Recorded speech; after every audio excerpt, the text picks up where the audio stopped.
और इसी बीच आपको ले चलेंगे पीएम मोदी की जनसभा में। वो उन्नाव से एक जनसभा को संबोधित कर रहे हैं।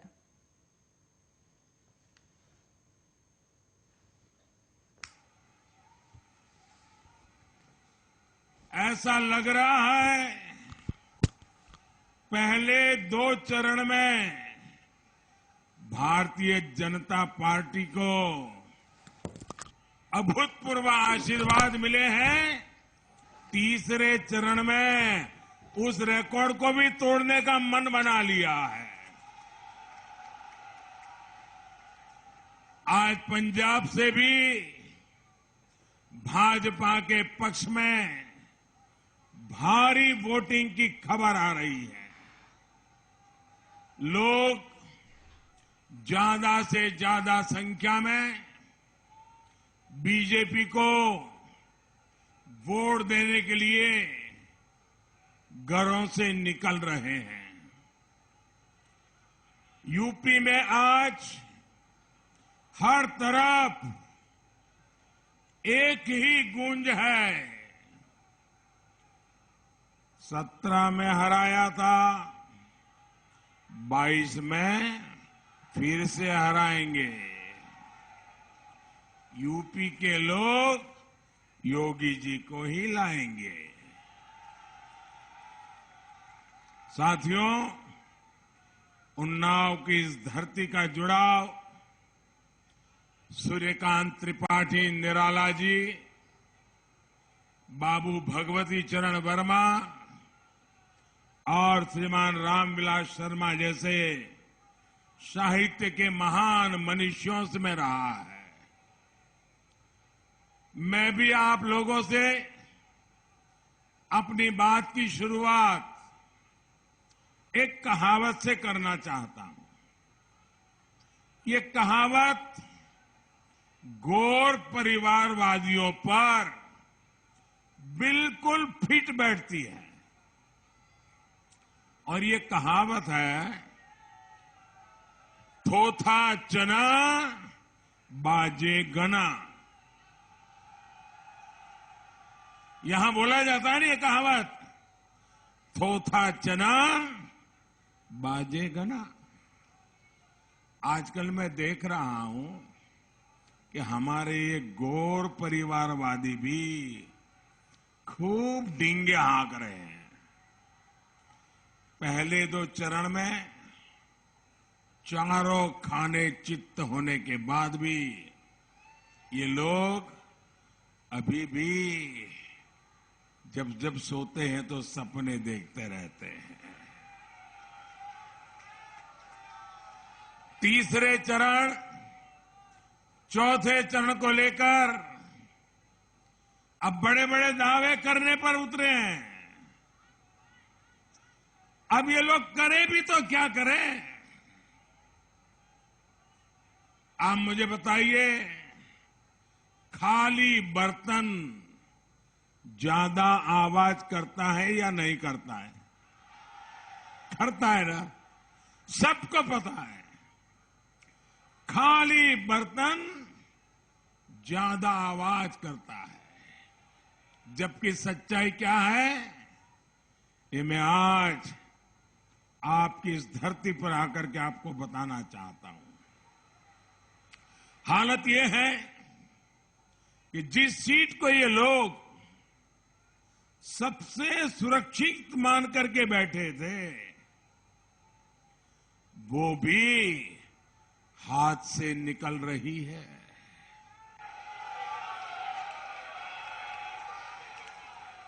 आपको याद होगा, जिस पिता को मंच से धक्के देकर हटाया था, जिसे अपमानित करके पार्टी पर कब्जा जमाया था, उसी से गुहार लगानी पड़ी कि मेरी सीट बचाइए।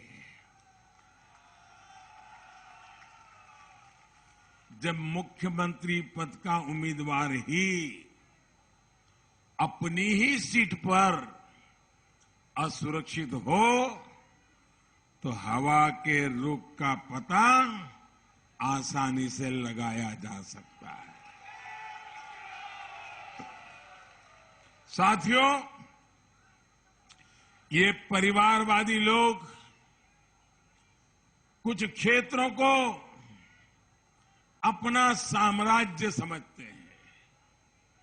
ये सोचते हैं कि जो कहेंगे जनता वही करेगी, लेकिन इन लोगों को आज तीसरे चरण में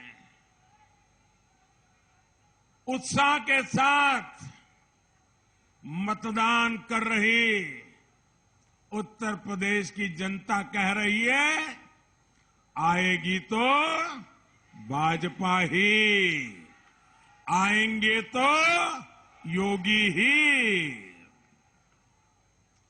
इन गौर परिवारवादियों की सरकार में संगीन अपराधों के आरोपी और माफिया मंत्रिमंडल का हिस्सा थे। तब माफिया ही सरकार चलाते थे।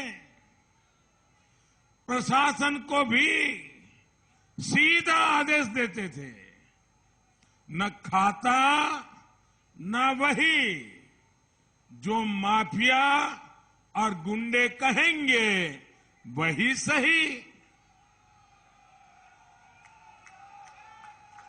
ऐसी स्थिति में गरीब की, दलित की, वंचित पिछड़े की सुनवाई कैसे होती? रास्ते में तो छोड़िए, घरों के भीतर भी ये मन चले बहन बेटियों को परेशान करते थे। दंगा, कर्फ्यू, फिरौती, इससे व्यापारियों, कारोबारियों का जीवन 24 घंटे संकट में रहता था। भाजपा सरकार इस अंधेर गर्दी से यूपी को बाहर निकाल कर लाई है। जिस यूपी की छवि इन लोगों ने ऐसी बना दी थी कि यहां कुछ बदल नहीं सकता, उस यूपी में योगी जी की सरकार ने कानून व्यवस्था को सुधार कर दिखाया है। इसलिए यूपी पूरी ताकत से कह रहा है, जो सुरक्षा लाए हैं हम उनको लाएंगे, जो सुरक्षा लाए हैं हम उनको लाएंगे, जो सम्मान लाए हैं हम उनको लाएंगे। भाइयों और बहनों, योगी जी ने इन लोगों के डर और खौफ के जो अभेद्य किले थे, उन किलों को ध्वस्त कर दिया है जी। और इसलिए ये बहुत परेशान है।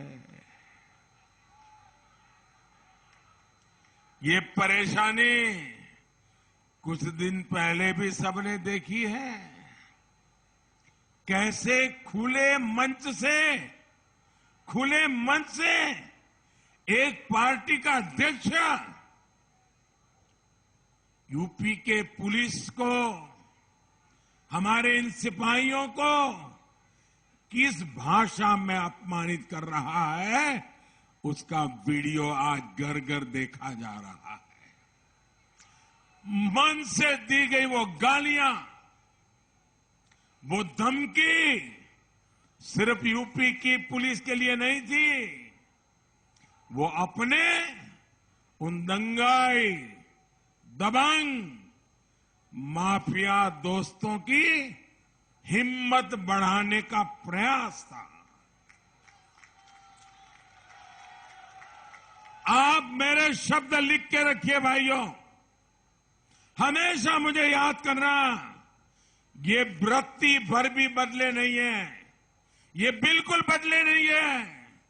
भाइयों बहनों, ये तो आपसे बदला लेने के लिए बेताब है।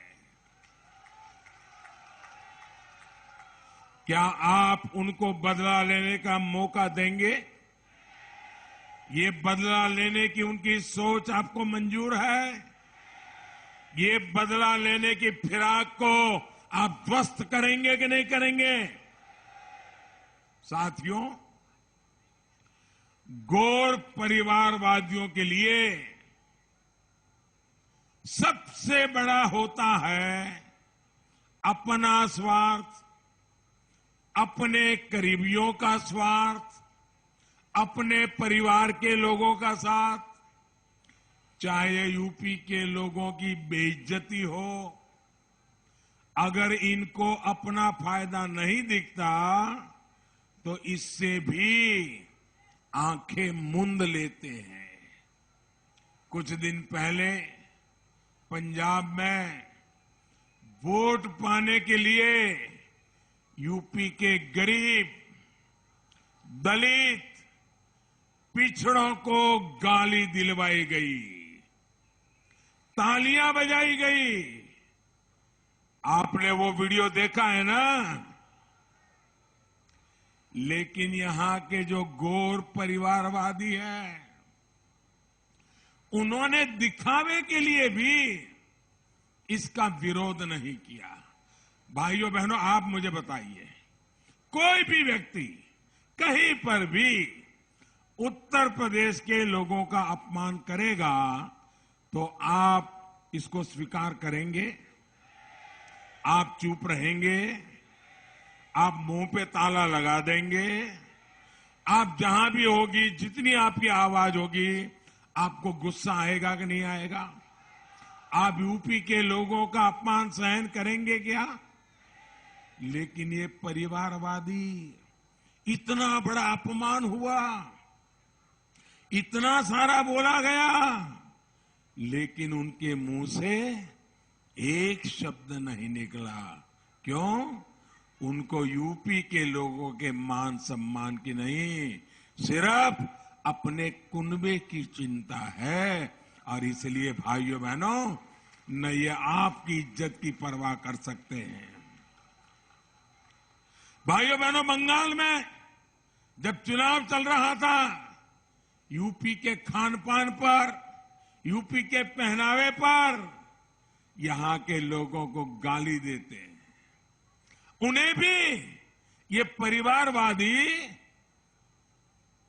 लाल जाजम बिठा करके, लाल दरी बिठा करके प्रचार करने के लिए यहां बुलाते हैं, जो यूपी के लोगों के खान पान पर, उनके पहनाव पर, उनके बोलचाल पर मजाक उड़ाते हैं। भाइयों बहनों, इन्हें ना यूपी की परवाह है और न ही यूपी के लोगों की।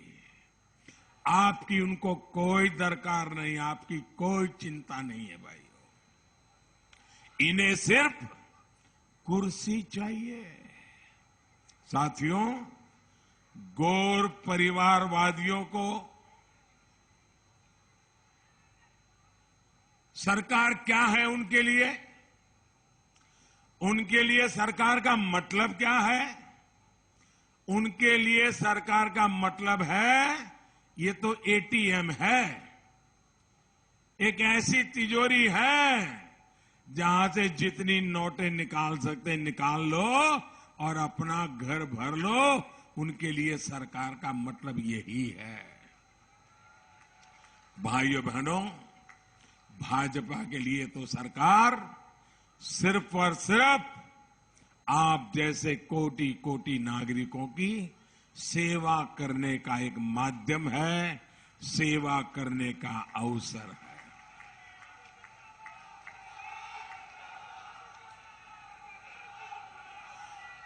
भाइयों बहनों,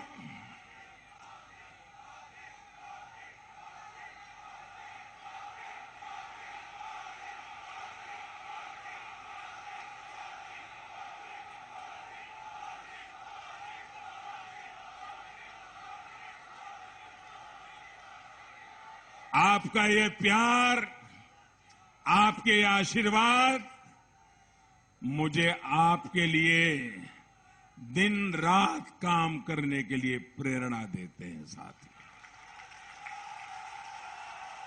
आप जो मुझे आशीर्वाद दे रहे हैं ना, आप जो मेरा ये हौसला बुलंद कर रहे हैं, मैं आपको कहता हूं साथियों, ये आपके प्रेम को मैं ब्याज समेत लौटाऊंगा, ब्याज समेत। और मैं आपको विकास करके ये लौटाऊंगा, विकास करके लौटाऊंगा। आपका ये प्यार मैं कभी भूल नहीं सकता हूं जी। ये दिल्ली में एयर कंडीशन में बैठे हुए लोगों को ये प्यार कभी नजर नहीं आ सकता भाइयों। साथियों, हालत तो ये है कि अपने लालच में ये लोग गरीबों के जीवन से खिलवाड़ करने से भी बाज नहीं आते। दुनिया पर 100 साल में नहीं आई ऐसी भयंकर महामारी आई, पूरी मानव जात को, दुनिया के हर इंसान को इस बीमारी ने अपनी चपेट में ले लिया। भाइयों बहनों, हमारी कोशिश यही रही कि मेरे देश के हर इंसान को जल्द से जल्द टीका लगे, हर जिले की जान बचाने सुरक्षा का काम हो। हमने खजाना खोल दिया, तिजोरी खोल दी ताकि वैक्सीन तैयार हो। हमने खजाना खोल दिया, वैक्सीन पहुंचे। आपकी जिंदगी बचाने के लिए भाइयों बहनों, भारत के वैज्ञानिकों ने जो वैक्सीन बनाई, जो टीके तैयार किए ना, ये टीके पाने के लिए दुनिया के देश कतार लगाकर खड़े थे और मुझे लगातार फोन करते थे, हमें टीके दे दो, हमें टीके दो।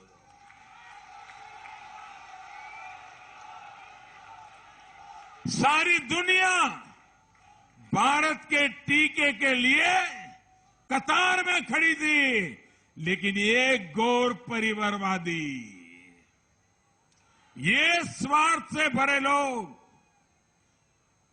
सत्ता के लिए जीने मरने वाले लोग, इन्होंने गरीब का जीवन बचाने वाले टीके, उसके खिलाफ भी मोर्चा खोल दिया। यहां तक बोल दिए कि ये तो भाजपा का टीका है, भाजपा का टीका।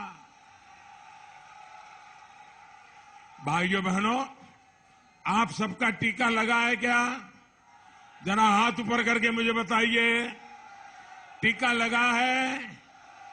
आपको एक भी पैसा देना पड़ा है क्या? घर घर लगाने की हमने कोशिश की है कि नहीं की है? अब ये कहते हैं ये भाजपा का टीका है। भैया, ये तो टीके से कौन कौन लोग डरते हैं आपको मालूम है ना? एक तो सबसे ज्यादा डरता है कोरोना खुद,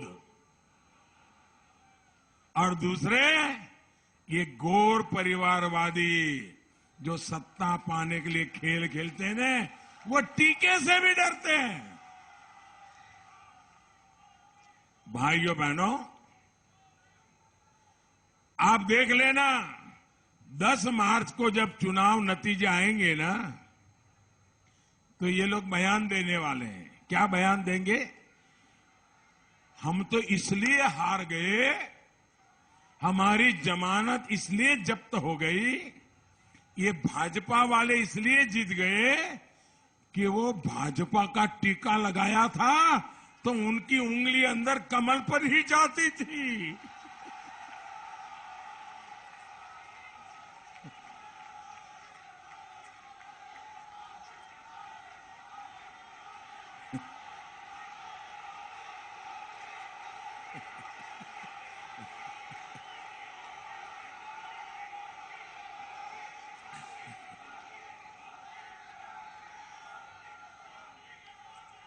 भाइयों बहनों, इतने सालों से लोग सार्वजनिक जीवन में है, परिवार एक पूरी पार्टी चला रहा है, पूरा परिवार के कुनबा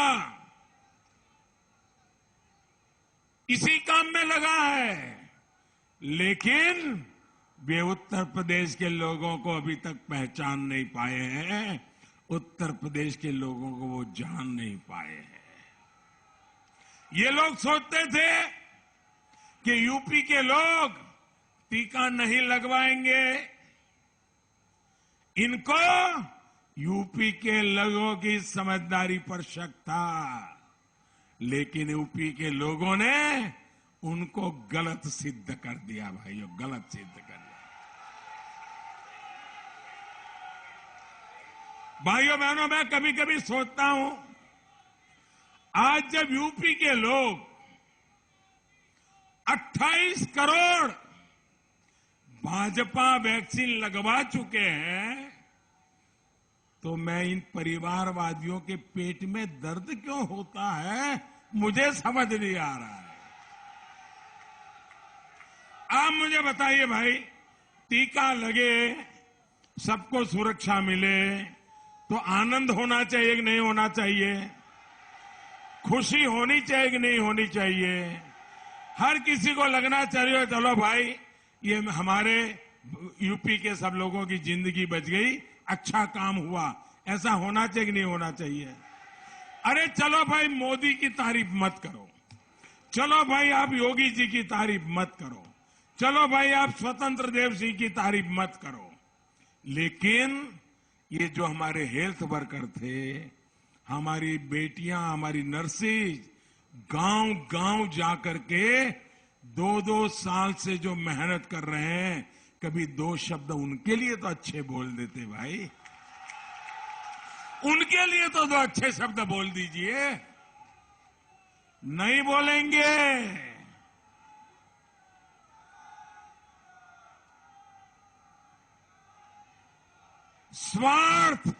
स्वार्थ इनके सर पर ऐसा चढ़ गया है कि इस देश के लिए जीने मरने वाले किसी की उनको कद्र नहीं है भैया, कद्र नहीं है। साथियों, डबल इंजन सरकार ने सबको मुफ्त टीका तो लगवाया ही, महामारी के इस समय में हमने कदम कदम पर गरीब परिवारों का साथ दिया है। उज्ज्वला योजना की लाभार्थी बहनों को कई महीनों तक मुफ्त गैस सिलेंडर दिया, हजारों करोड़ रुपए महिलाओं के जनधन खाते में जमा किए, छोटे किसानों और मजदूरों के बैंक खातों में भी सीधे हजारों करोड़ रुपए जमा किए। इतना ही नहीं, महामारी में हमारा कोई परिवार, गरीब से गरीब परिवार, वह भी भूखा न सो जाए, इसके लिए 2 साल से भाजपा सरकार यूपी के 15 करोड़ लोगों को मुफ्त राशन उपलब्ध करा रही है। भाइयों,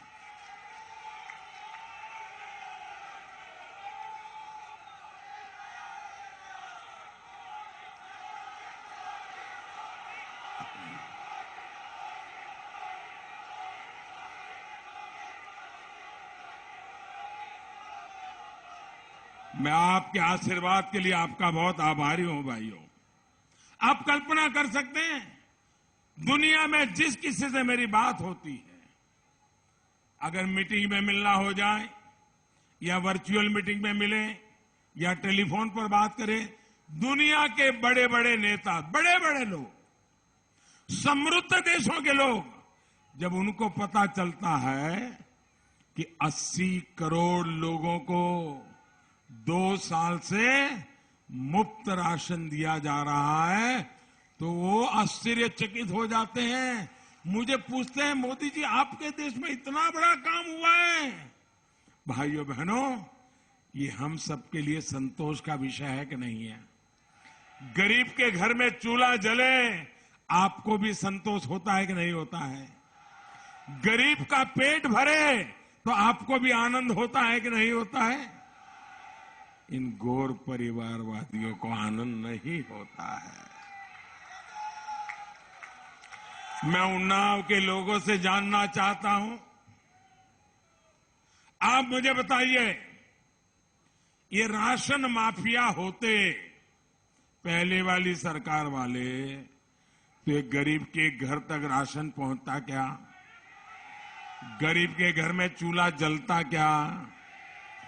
गरीब रात को खाना खा के सो सकता था क्या?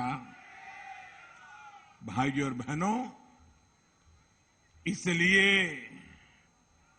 यूपी के लोग, जो उन्होंने अपनी आंखों से देखा है, अपने अगल बगल में देखा है, और इसलिए यूपी के लोग पूरी ताकत से कह रहे हैं, जो मुफ्त राशन लेकर आए हैं, हम उनको फिर से लाएंगे।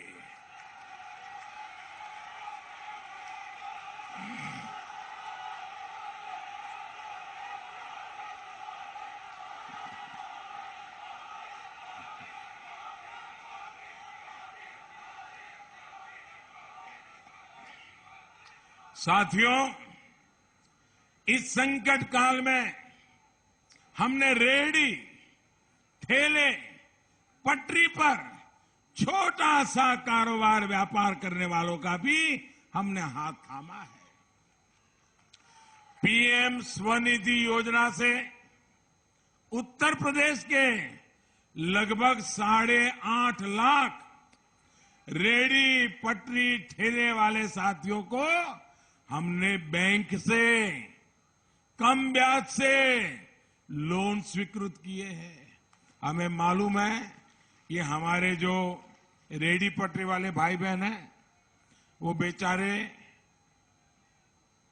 बाजार में से किसी परिचित से ब्याज से पैसे लाते हैं, दिन भर मेहनत करके लेते हैं और शाम को ब्याज देने जाते हैं, तो आधी रकम तो यूं ही चली जाती थी। मेरे लिए, मेरे इन गरीब भाइयों के लिए चिंता थी, और इसलिए रेहड़ी पटरी वालों तक की मैंने चिंता की है। भाइयों, देश में पहली बार हुआ है जब इन रेहड़ी पटरी वाले साथियों को किसी सरकार से मदद मिली है। साथियों, ये वही लोग हैं जिनको गौर परिवारवादियों ने छोटा समझ करके, इनकी तो कोई हैसियत नहीं ऐसा मान करके, इनको हमेशा हमेशा भुला दिया था।